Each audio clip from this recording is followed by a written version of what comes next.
అబ్బబ్బా! ఎంత గొప్పగా అయింది. అదృష్టం అంటే మనదేనుల్లా. ఏ తరానికి రాని అదృష్టం మనకే దక్కింది. దేని గురించి అంటారా? అదేనుల్లా దేశమంతా ఎన్నో ఏండ్ల సంది ఎదురు చూసిన రాముని గుడి కల మొత్తానికి నెరవేరింది గదా!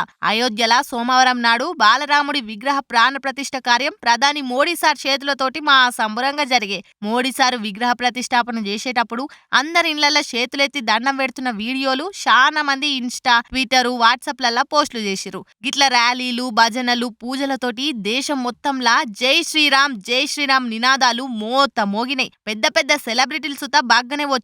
ఆళ్ళు కూడా మేము ఈ గొప్ప కార్యానికి వచ్చుడు అదృష్టంగా అనుకుంటున్నాం అని ట్విట్టర్లో కొన్ని ఫోటోలు పంచుకురు. అయితే ఇప్పుడు శ్రీరాముని ఏఐ ఎడిటింగ్ వీడియో సోషల్ మీడియాలో హెలికాప్టర్ కంటే ఈ స్పీడ్గా గిర్రలు కొడుతుంది. బాలరాముడు చిన్నగా అటు ఇటు చూసి మురుసుకుంటూ నవ్వుతున్న వీడియో గూస్ బాంబ్స్ తెప్పిస్తుందని నెటిజన్లంతా కామెంట్ బాక్స్ వేలిపోయేటట్టే కామెంట్ల మీద కామెంట్లు పెడుతురు. గుడి తెరిచి రాముని నిలబెట్టి ఒక్కరోజు కూడా కాకముందే గిట్ల ఏఐ తోటి వీడియోలు వచ్చే వరకల్లా రేపు బాలరాముడు సోషల్ మీడియాలో ఇంకెంత సందడి చేస్తాడో అనుకుంటా ముర్వబట్టిర్రు భక్తులు.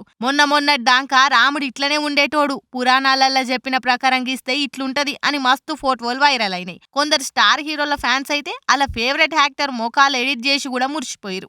ఇప్పుడు ఏకంగా అయోధ్య రాముని ఏఐ వీడియోనే వచ్చే వరకల్లా డబుల్ సాంబరంగా ఫీల్ అవుతుర్రు అందరూ.